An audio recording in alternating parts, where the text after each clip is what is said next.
Good evening. My name is Pam Christian, and I'm the City Clerk for the City of Richmond.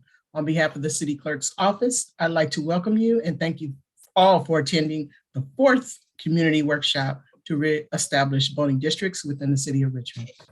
Shalise Tilton from National Demographics Corporation will lead the workshop. We have Reina D. Torrio. She is available for Spanish translation. We ask that you please kindly use the Zoom raise hand feature should you have questions, and we're going to save your questions until the end of the presentation. For those of you with questions that dialed in by phone, you will need to press the *9 button on your phone to raise your hand and press the *6 to unmute when prompted. And now I'll turn the presentation over to Shalise Tilton. Thank you. I'm going to go ahead and share my screen, and if you could let me know if you're seeing my PowerPoint. Yes. Yes. Okay. I see many familiar faces, so we're going to go quickly through or familiar names, actually. We'll go quickly through the PowerPoint so that we can get time to answer questions, so that those who want to use some of the tools to propose revisions to the maps are able to do so.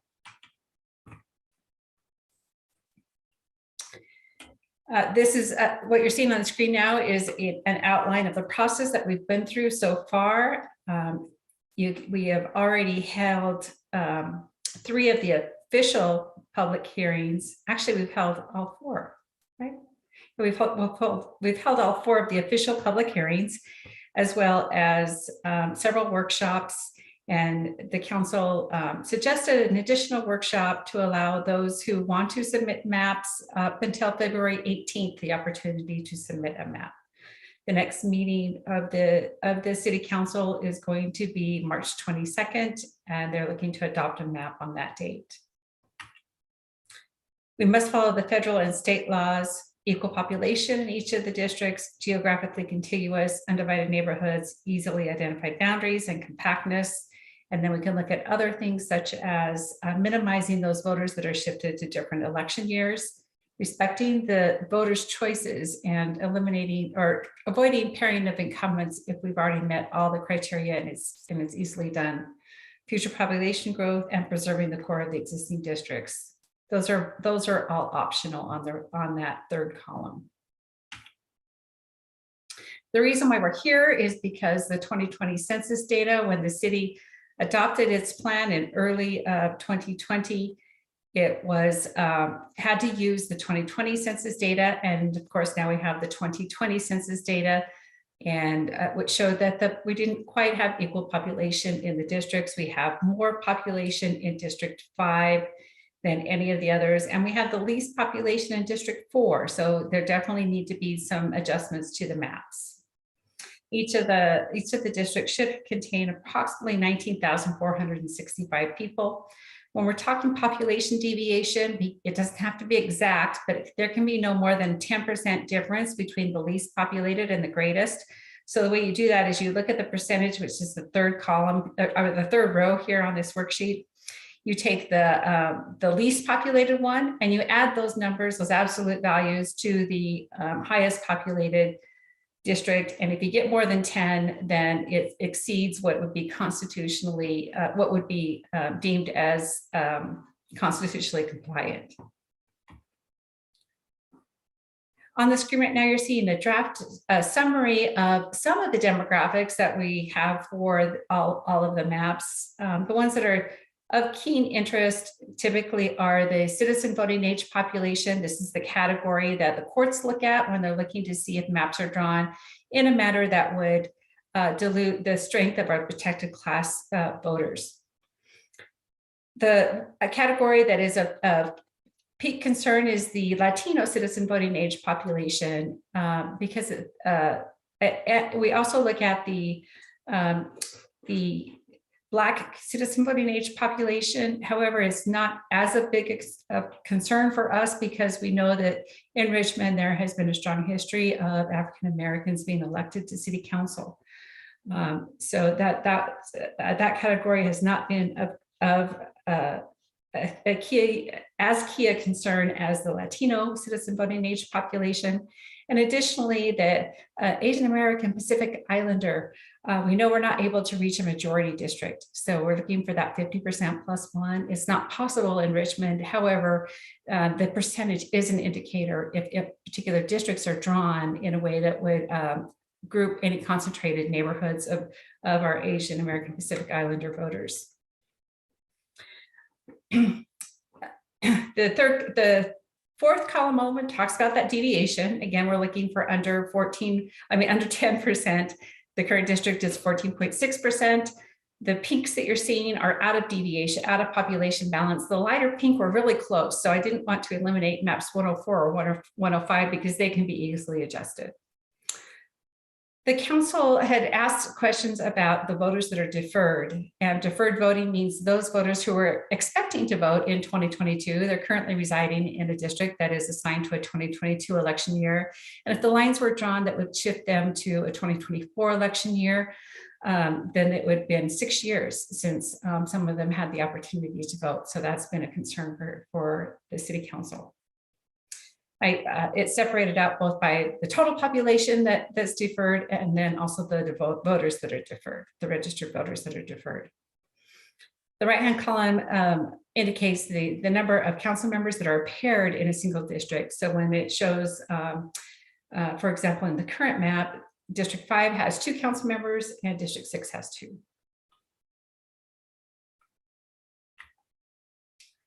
I do want to recognize those that submitted maps. These were not population balanced or contiguous, but does take a tremendous amount of time and effort to draw a map. And maps are a really good message to the council of what matters to the city, what matters to the residents, and how they're drawing the maps to identify those communities of interest that they believe should be in a single district. But we cannot consider these maps because they don't meet the minimum legal requirements. Map 104 is just barely out of population deviation. So I've gone ahead and included it. I can see where it could be easily adjusted to meet the criteria. What you're seeing on the bottom of each of the screen is just a little snapshot of that same summary that I just showed, but just for this particular map.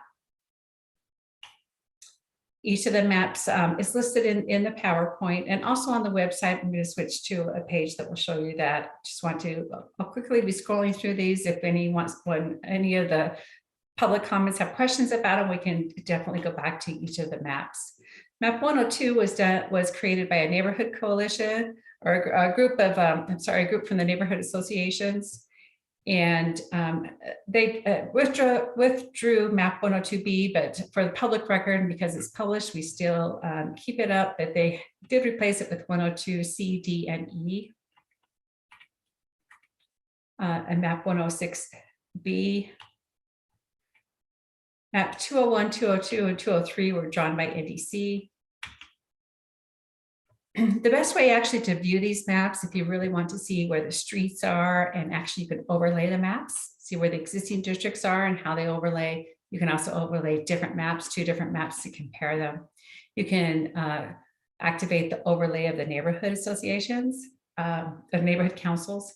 And you can also, there are various layers that you can activate when looking at the interactive review map. This link is available from the city's website. And if you just type Richmond, CA for California, otherwise you're going to end up in a different state. Richmond CA and redistricting, it will get you to the website. Also on the website, here's the official address for the district elections up at the top here. Each of the maps comes with a deeper set of demographics.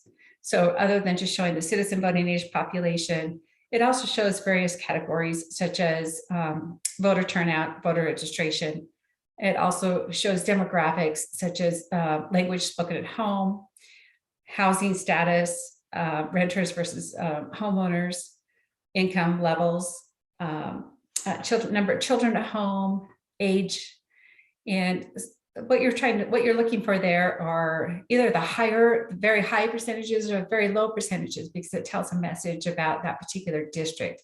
So each district, I know that slide is difficult to see, but across the top, each of the districts have percentages in each of the categories for you to compare. For the election year, the law is a little bit different than when we did districts. The law says whatever districts are up for election will be up for election this time. So districts 2, 3, and 4 will be up in 2022, and districts 1, 5, and 6 will be up in 2024. Now, having said that, the council does have the ability to switch around those assignments. So not to say that that's going to happen or they've considered that, but I just want that to be known, that the council has that discretion to reassign the districts altogether. This screen, we know it's small, but it's just it helps you in navigating around to jump from map to map, and we can also leave this screen up or bring it up if during the discussion you're interested in looking at any particular map or comparing maps. And that concludes the formal part of the presentation. I do want to hopefully guide this workshop. It is a workshop to help you in one, to understanding how the maps are drawn, and also if you are interested in revising one of these maps, to understand how that is done. So I know there's a lot of advocates for different maps, and that opportunity is at the City Council at the public hearing. So hopefully this workshop will be an opportunity to answer your questions and to be able to help you to engage in the process. And that concludes my presentation. And with that, I think we can go ahead and open it up for public questions or comments.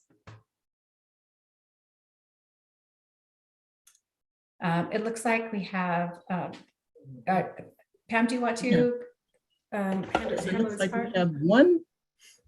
Does anyone have any questions? Don Gosney.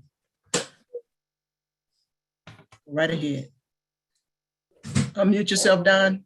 I did. Thank you very much. Appreciate this. Yeah, you were to the demographers. You were recently sent a copy of a map from your interactive site that showed that on that map you were including many residences that were actually in El Cerrito, but you included them in one of our Richmond electoral districts. Even though this was sent yesterday, I'm disappointed that there has been no response from you to me yet. This is a serious issue, and I believe that it requires a serious consideration and response. The area on this map was really only a few blocks in length, because it was a very narrow focused map, but there were multiple residential buildings that did not belong in our electoral map. This makes me question the accuracy of the information we're being provided. If we found this on this extremely small map, why shouldn't we question if there were more errors made, either by including voters from outside of Richmond or from including Richmond residents by excluding Richmond residents by showing that they live outside of Richmond city limits? Since I haven't received a response yet, I wanted to give you an opportunity to address this here and now before I take it any further. On another issue though, also on the page you showed is listed as draft maps summary, the one with the pink lines.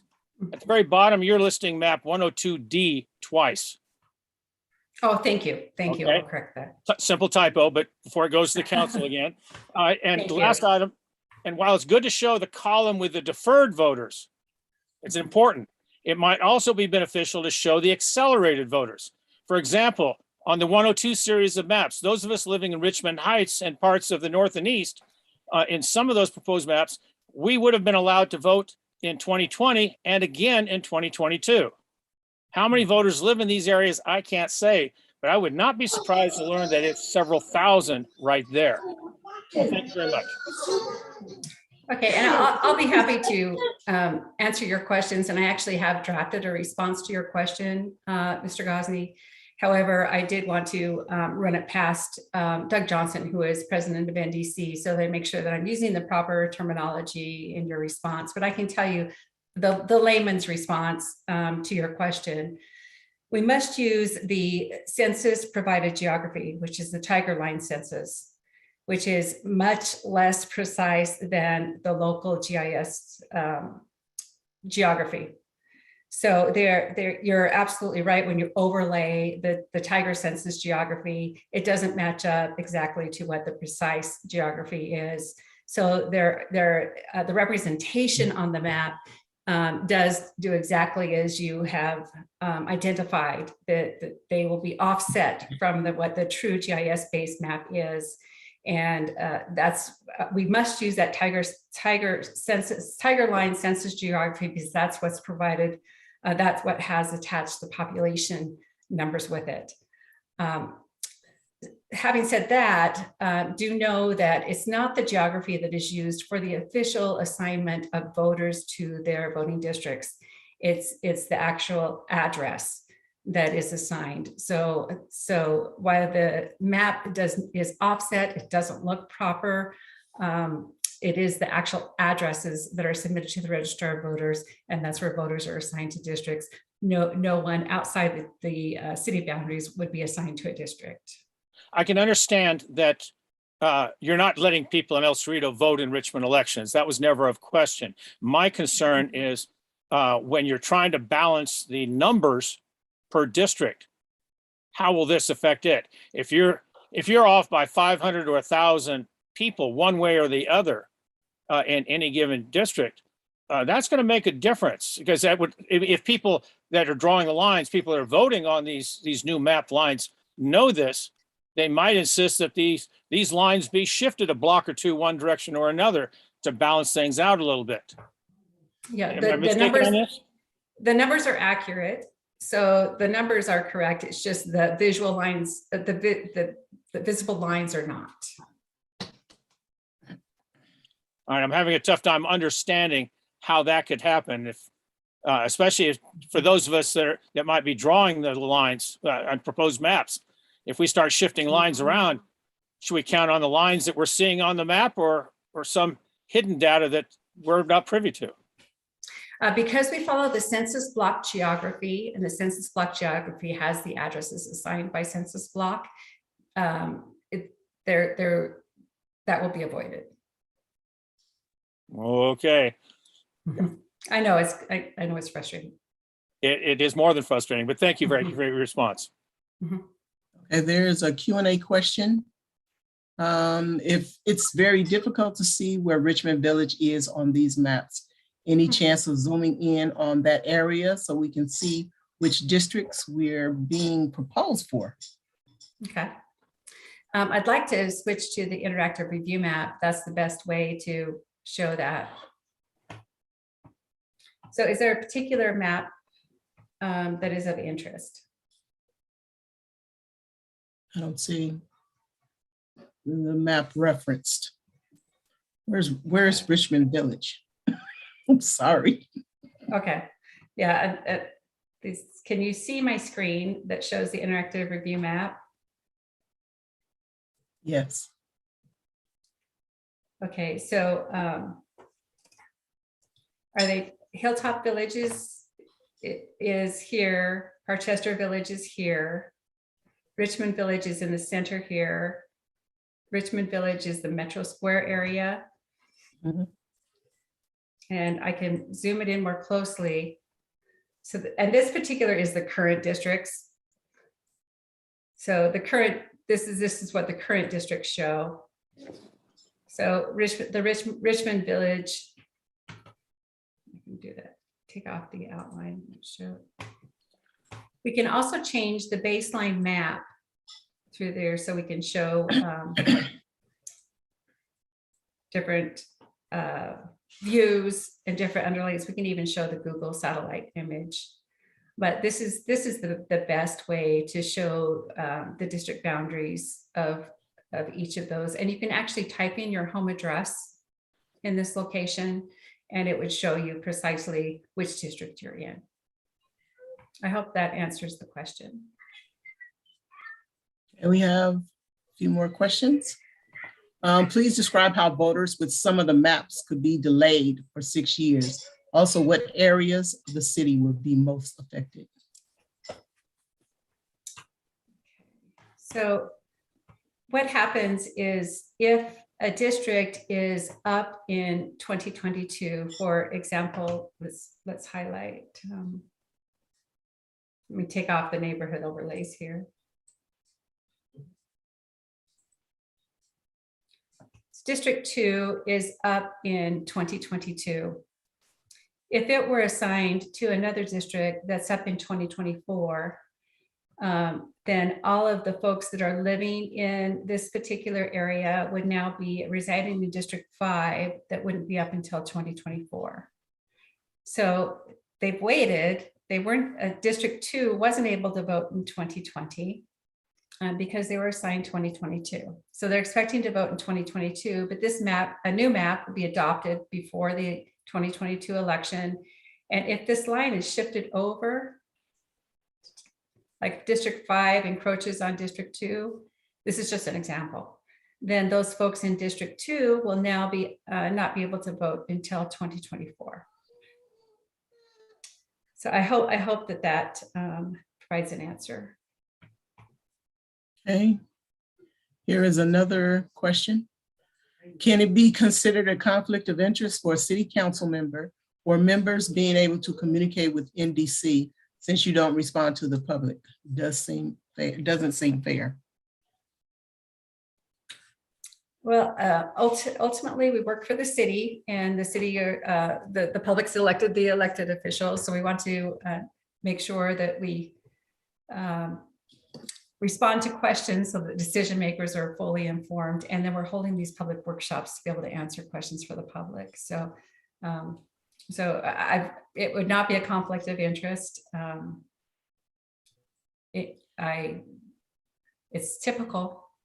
And the public comes through the city clerk's office and we communicate with NDC. Yes, we've answered a lot of questions from the public through the city clerk's office. Okay, let's see. I think there's some more hands raised. Okay, Linda. Pardon me, Linda.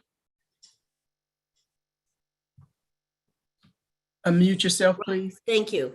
Linda Whitmore with the Santa Fe Neighborhood Council. I just want you to clarify. You were saying that City Council, if they wanted to, they could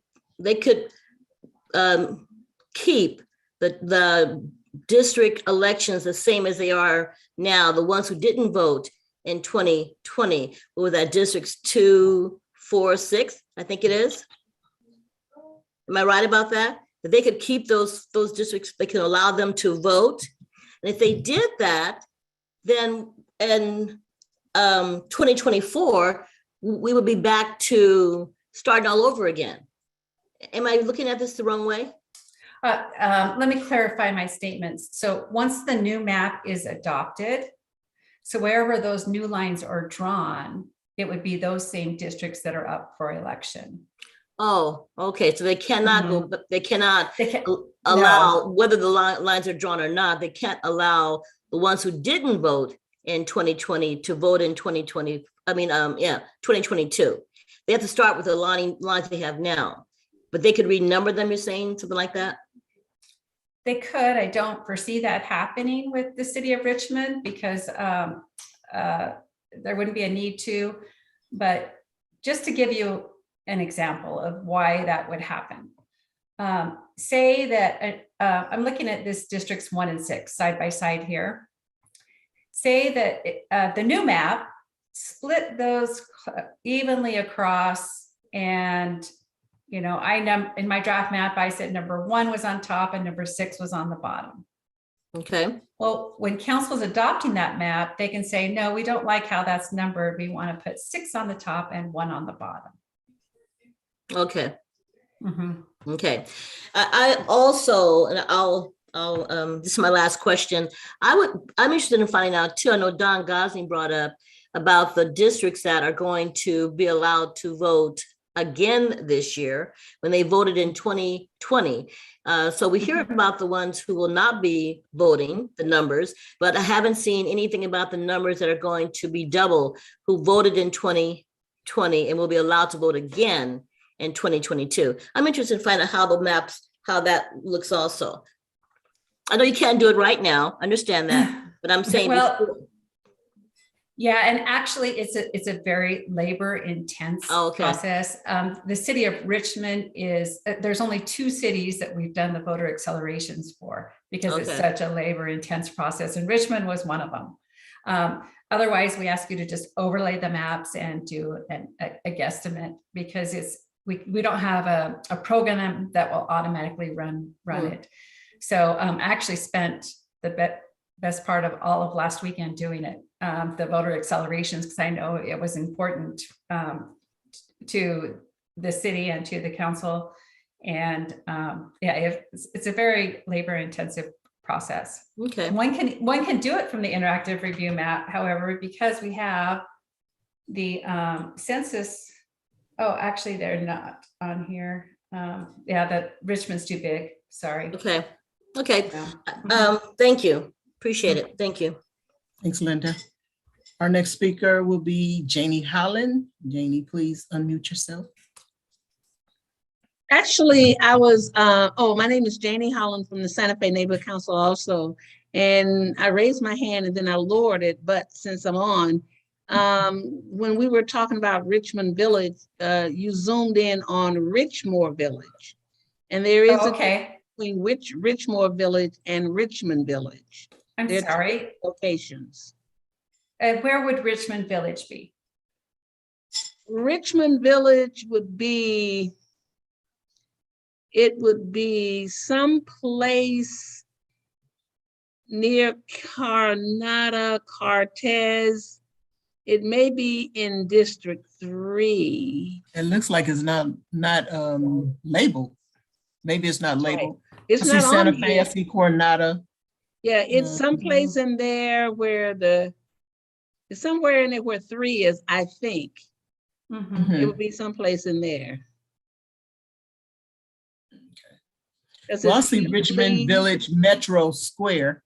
No, that's not, that's Richmore Village, Metro Is that Square. Richmond? Yeah, that's Okay. Richmore. That's right off of McDonald. But it would be someplace in there where Cortez Stage, it's before you get to, it's not on here. And I would have to look at some of the streets to tell you exactly where it's over by Hinckley. I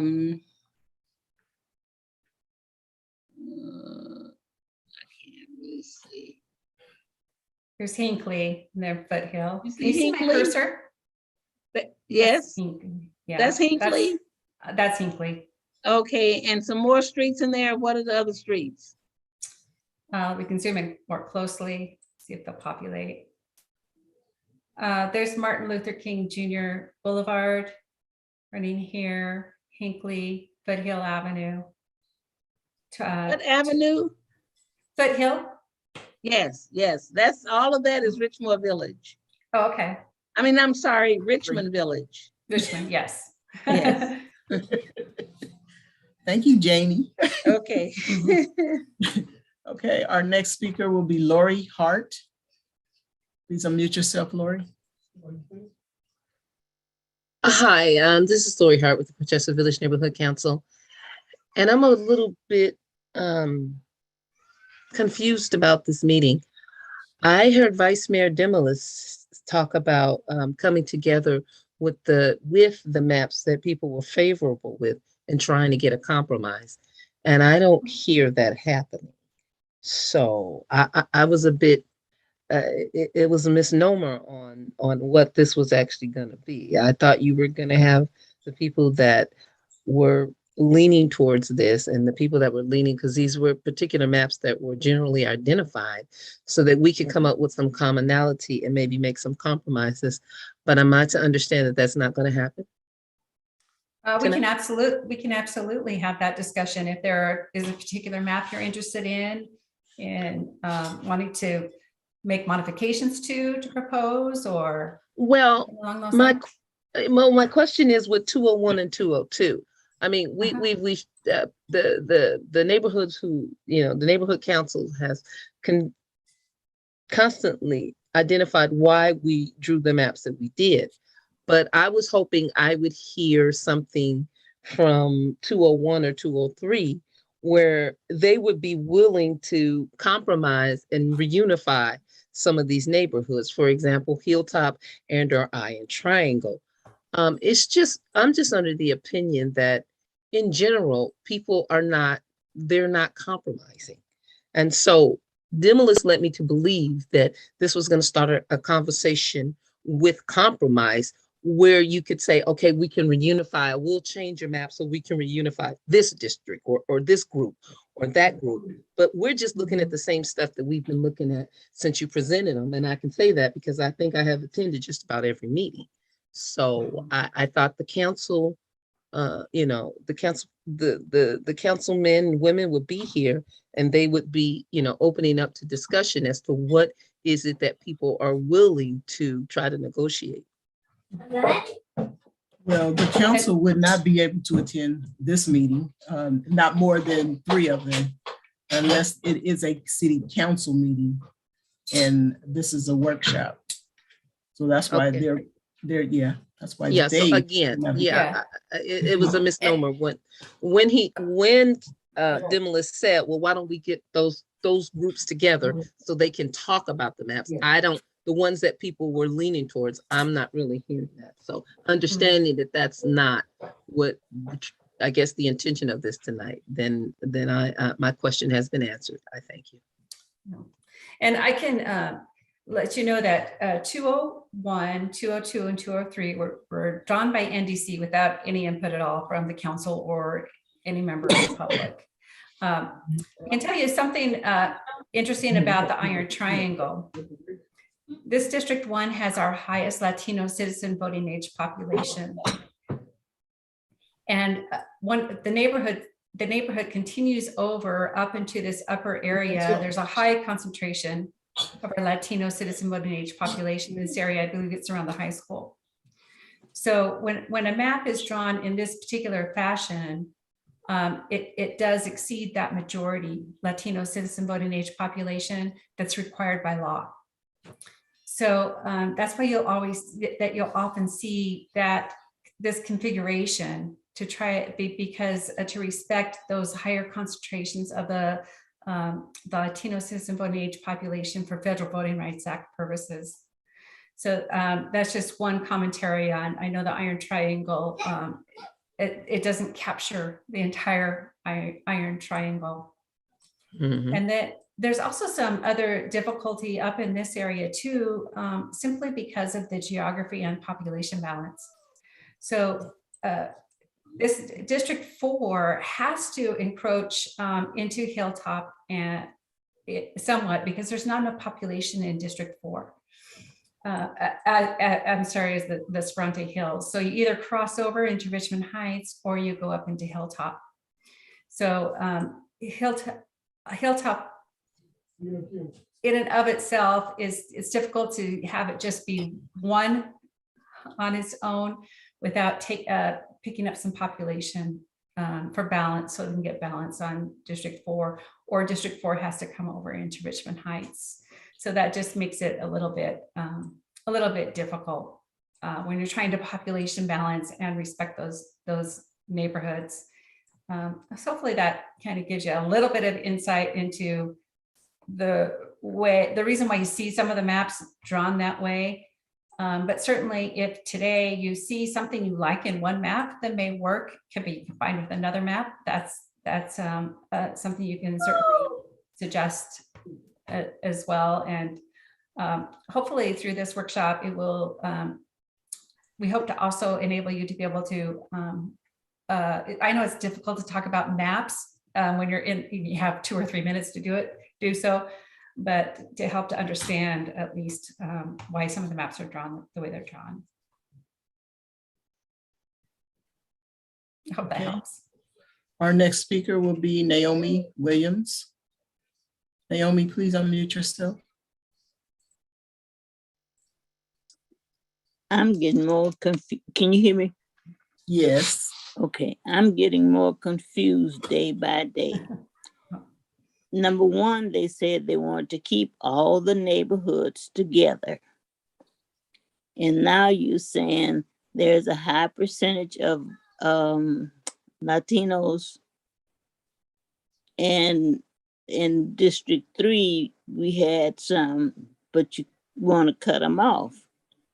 But you split up. I would like to see the districts show the neighborhoods as a whole. If you know what I mean. It says to keep the neighborhoods together. So that would be good to keep the neighborhoods together. And my preference for this would be 102C, because it would keep all of the South Side together. Is that possible? So that's it's certainly a map that's up for consideration, is 102C, that keeps the South Side together. For consideration?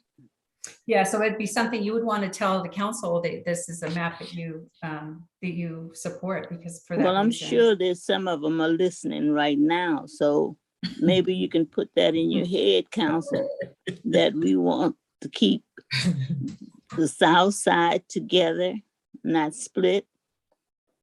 We don't have that many people in our district, and I can't help because we don't have the majority of the Latinos in our district.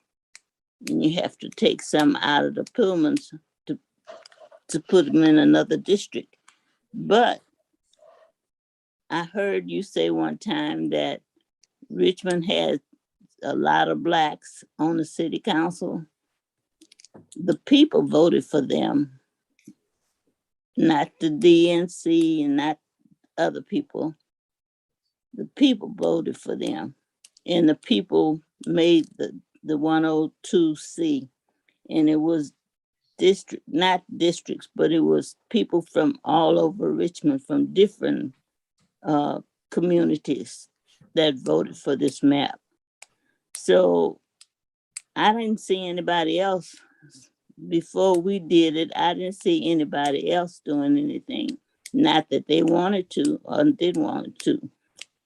I also heard a rumor, I don't know how true it is that it didn't matter what we did anyway, because they were going to do their own maps, and those were the ones going to get in.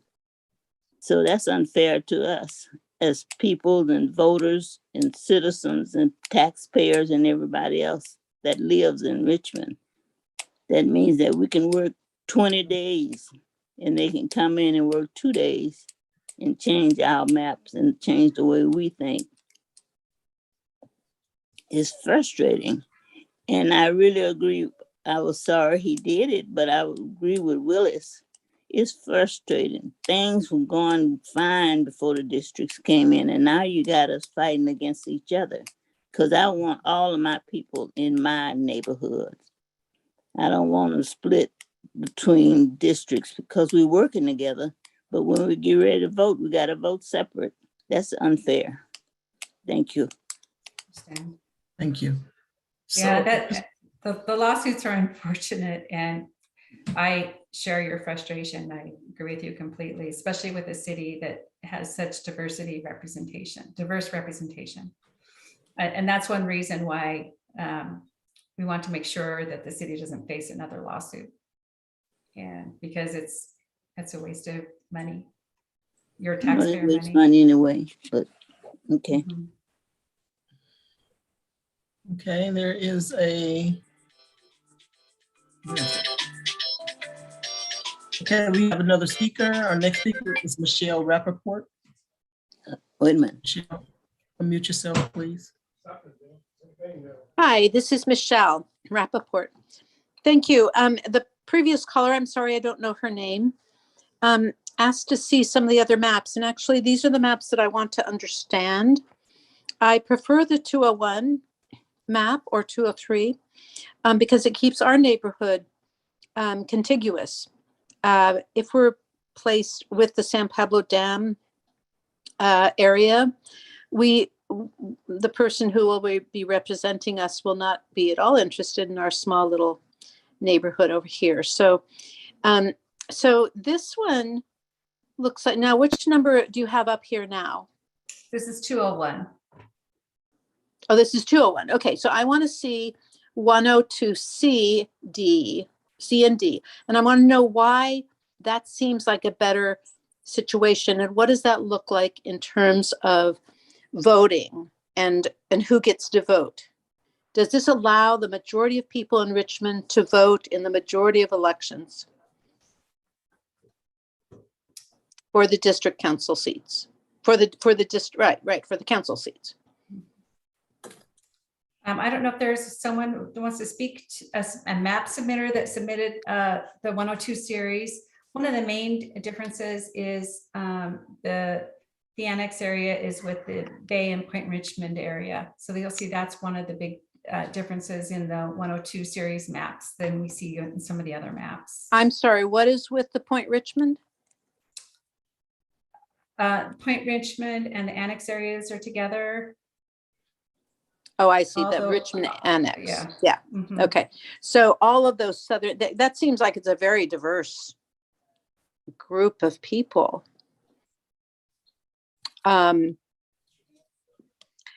So I'm asking the question about the council when voting.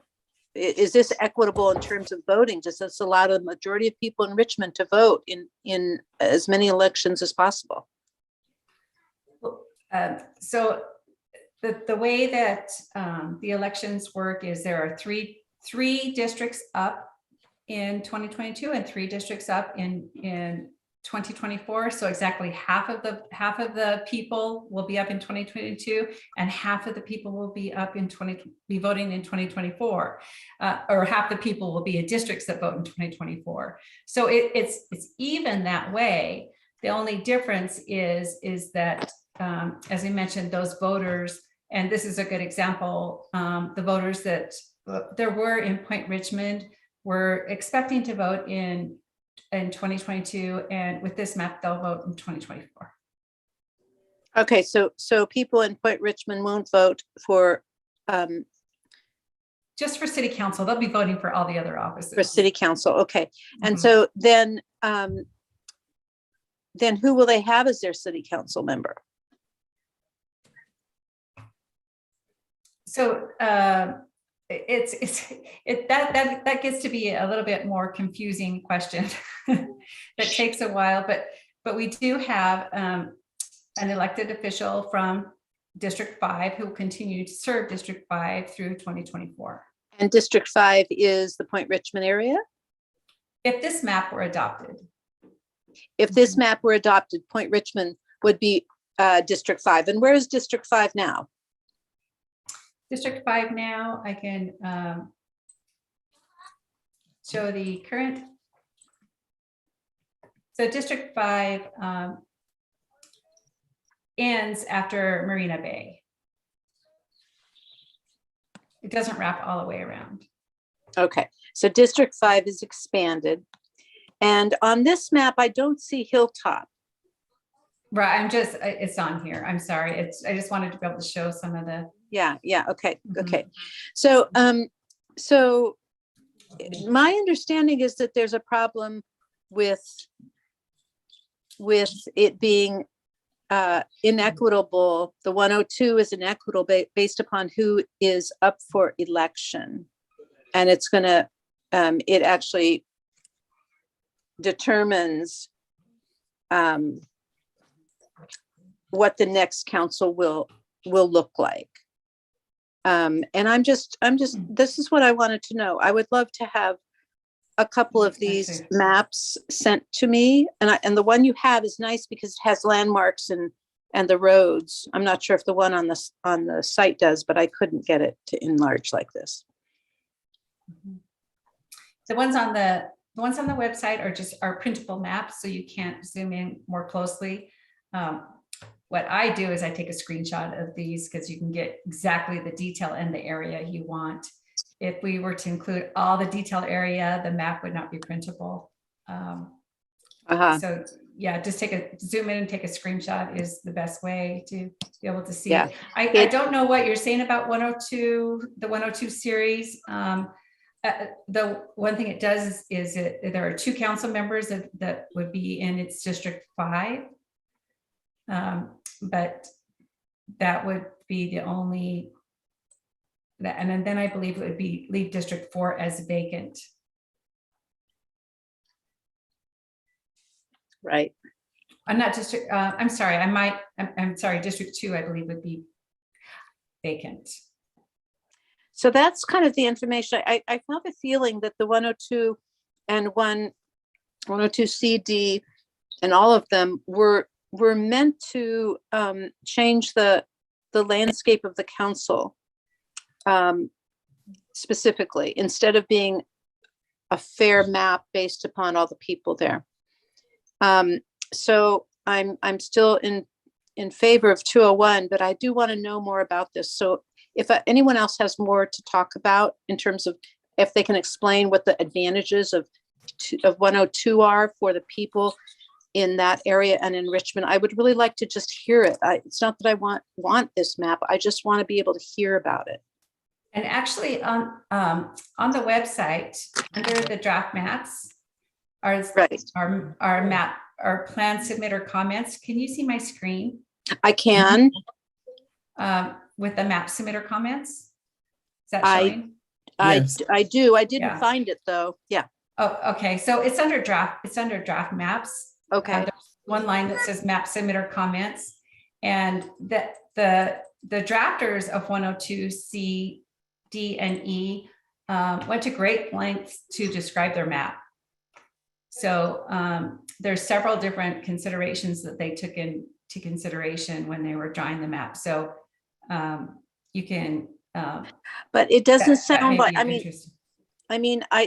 It's interesting because it incorporates a huge swath of varied people, and I know it says it gives more Latino and African American say in who they vote for, but I don't see it. I can't see that as being the case here, but I don't think I understand it well enough. So I'll keep looking and I'll keep trying to figure it out. Thank you for bringing the maps. And this. And while we're here, I'll show the maps where you can look at the demographic summaries. So each of the maps, I just clicked on 102C, and 102C shows the map, and then it shows the demographic summary. And this is where you can see the category that the courts will look at is the citizen voting age population. So you can see in its District 1 for Hispanic or Latino citizen, for Latino voters, Hispanic or Latino voters, there's 53% of all the voters are Hispanic or Latino. So that tells us that we have a majority in District 1. And if you recall, the last time we went through the districting process with Scott Rafferty and others who were wanting the city to push the cities to go to district, this is what they were pushing for. But that's only in one district.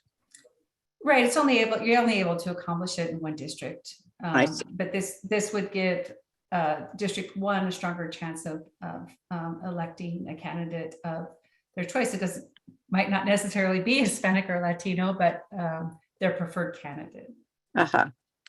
Okay. Okay, thank you very much. I really appreciate it. I will continue looking and maybe ask questions later. Thank you. Okay, our next speaker is Terry Warner. Terry, please unmute yourself. Okay. Go ahead. Can you hear me now?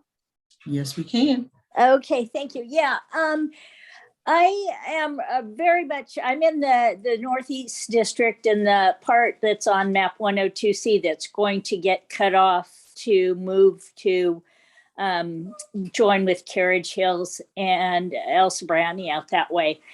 And it doesn't seem to make sense to me in that, we talk about different population demographics, but when you talk about the needs of the city and the actual areas, the purple area that's going to be split off is almost identical in the age of the houses, the street conditions, our utilities, we still have telephone poles and all those things that need to be replaced as the north and east.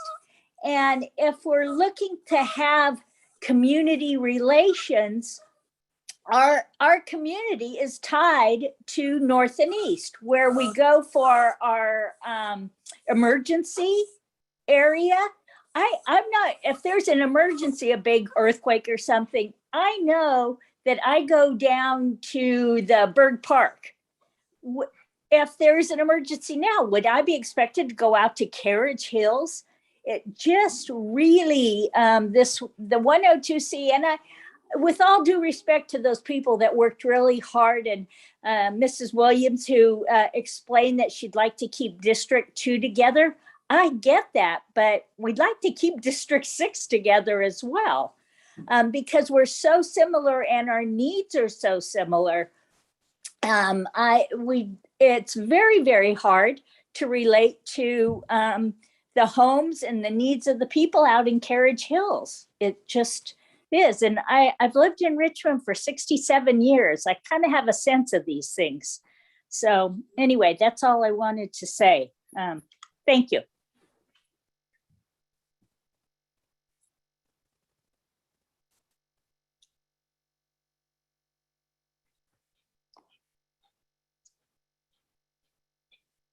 Hello? Are you on mute, Pam? Cheryl Collier, please unmute yourself. There you go. Hello. I thought I attempted to put something, a Q&A, but basically when you had the original map up, I was requesting that if you could do an overlay of 102C so I could see the distance, the difference. That's the outline right there.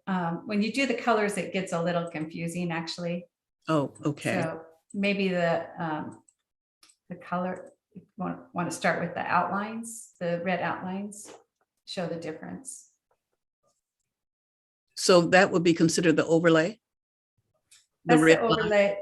The red line, you can do it one of two ways. You can just show the red lines, or you can do the whole shading.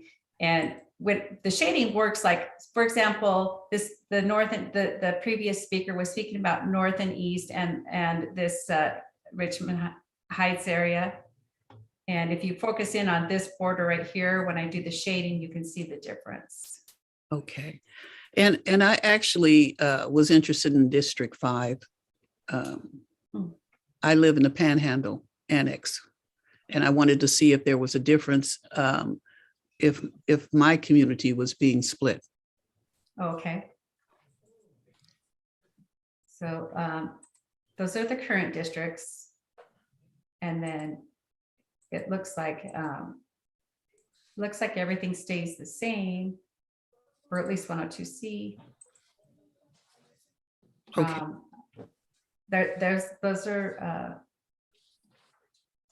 This is showing 102C. It's just this district will go south a little bit. It previously went up and included Laurel Park and Cortez Sage. Yes. And now it would just include Parkview. And also, did I hear you say that District 2 would have 2 city council members? Yes, there's 2 council members that live in this general area.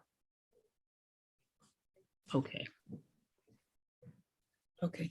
Thank As you. is the case now. Okay. Thank you. Thanks, Cheryl. And our next speaker is Garland Ellis. Garland, please unmute yourself. Hello, my name is Garland Ellis. I actually live in the Richmond Annex. Some of the people have been asking what is the difference between 102C present and proposed. The top part of our District 5 would be cut off and it would be shifted towards Point Richmond. This is the basic difference. This part goes away. the area of Point Richmond has a less dense population. Therefore, it's a larger area that will be attached to another district. It's not big enough. The space is big enough, but the population is not big enough to have its own district. And so usually it gets tied with either Hilltop, or in this case, we're going along the shoreline and it gets tied in with Richmond Annex. Now, I have a question for the demographer regarding the shoreline, because this has been brought up as an issue. Along the shoreline, how many residences are there? And I know most of it is business. And has there been any study to see how many of the businesses in Richmond actually have owners that live in Richmond? Because in an election, it's the voters that count and not the properties. And so there needs to be a differential talked about in that regard, which hasn't been brought up. The other thing is, even though you may live in one district, but you're bordering another district, if there's an emergency, it goes by where you live and who's around you, where the fire stations are at, where the police are at. The city council people are not going to come out and direct your emergency. The only thing they're going to do is speak up for you during an election or on a city council. They have nothing to do with any of the other functions of the city. So all the neighborhoods should be working together if there's an issue, such as an earthquake, a fire, or whatever. None of that will be affected. The only thing that this is important for is for an election.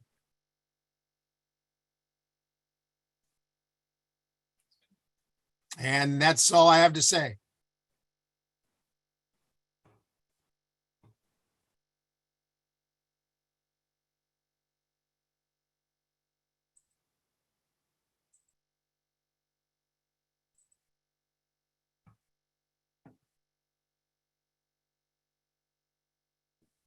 I think you're on mute. Gail Benningshaw. ahead. Yes, actually, I want to respond to the previous speaker because I live in Richmond Heights, and I feel it's very important that our council member is involved in our local issues. For example, the San Pablo Avenue corridor, which does not get a lot of attention. And if our neighborhood would be represented by a city council member who is also responsible for the Carrot Hill area, which is a very different kind of environment, Hilltop also, I feel that that person will not be able to do a very good job representing all of us to meet all our needs.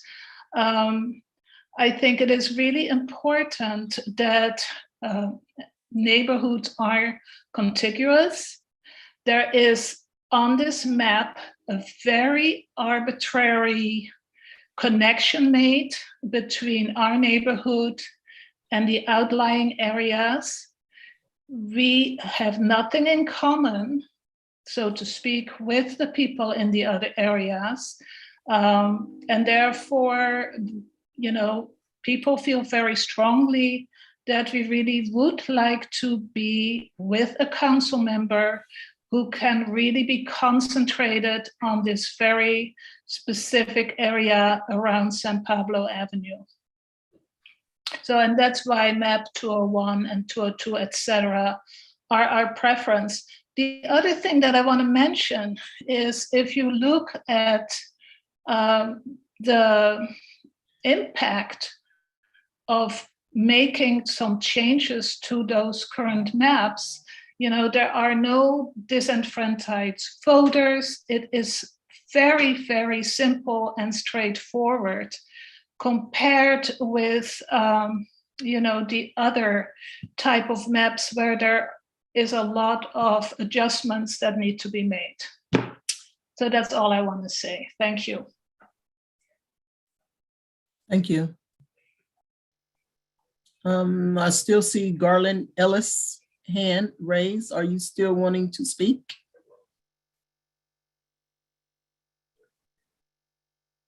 Okay.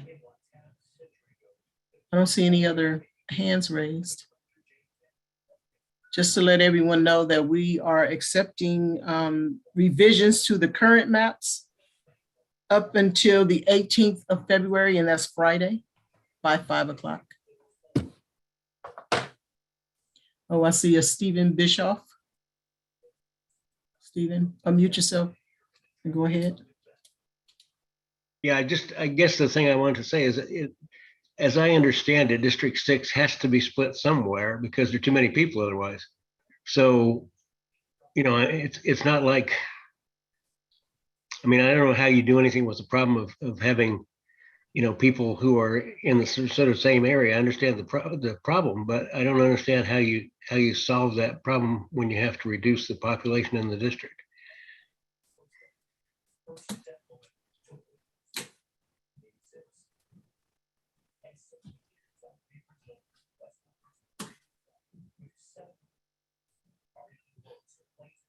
Any comments to that? I can show 201 or 202. Let's see.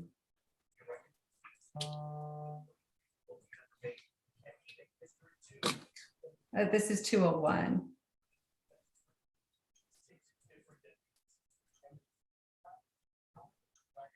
So that looks like it has more population than it's supposed to be able to have.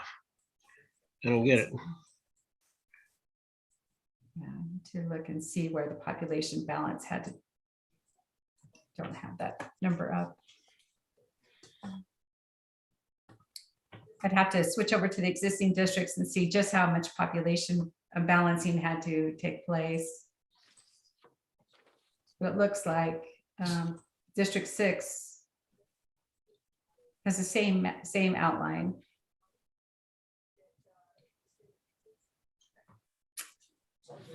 So we know that District 5 was too large in its present state. You can see this area right here in map.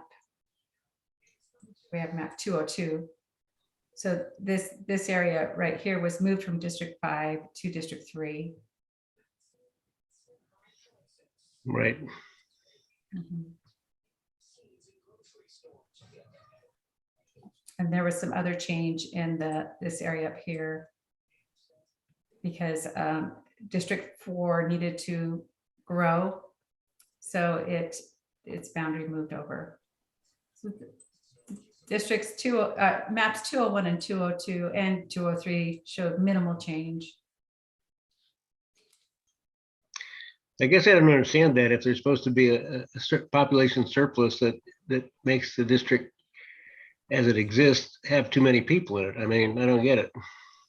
Let's look and see what on the existing map.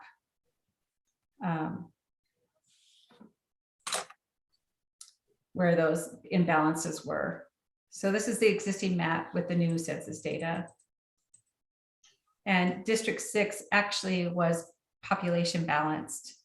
So, and District 1 was population balanced.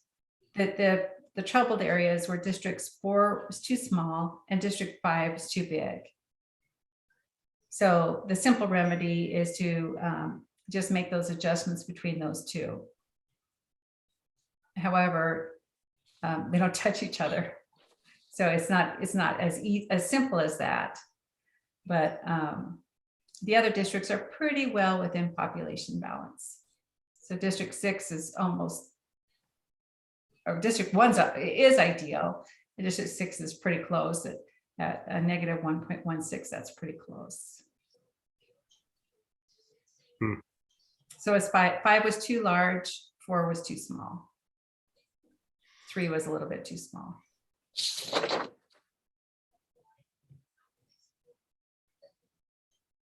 I hope that helped. Well, except if the population is right as proposed in 102C, for example, then there's still something wrong there, because there's a big chunk of that territory taken.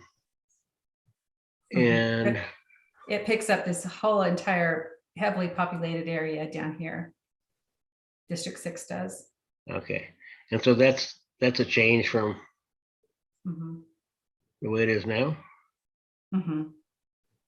And now Okay. that's in District 3. Okay, I see. All right, that helps.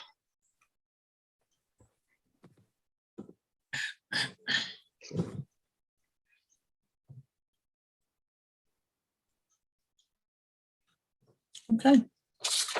I do not see any more hands. So Shelley, do you have any recommendations on how these map submitters can get together and I guess discuss their maps or change their maps? So the tools are still available. And at this point, I believe, and Pam, you can correct me if I'm wrong, but I believe the council is looking for any revisions to the draft maps as opposed to a completely new draft map. So Yes. it's possible to go to the tools and you make tweaks, and you can see where the population balance is. So that's what's great about the tools, is you could propose a district that would have population balance.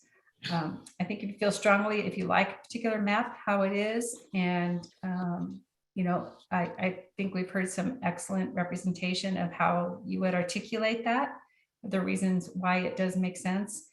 But again, I think as one of the commenters pointed out, these district lines only affect elections and where people are elected from.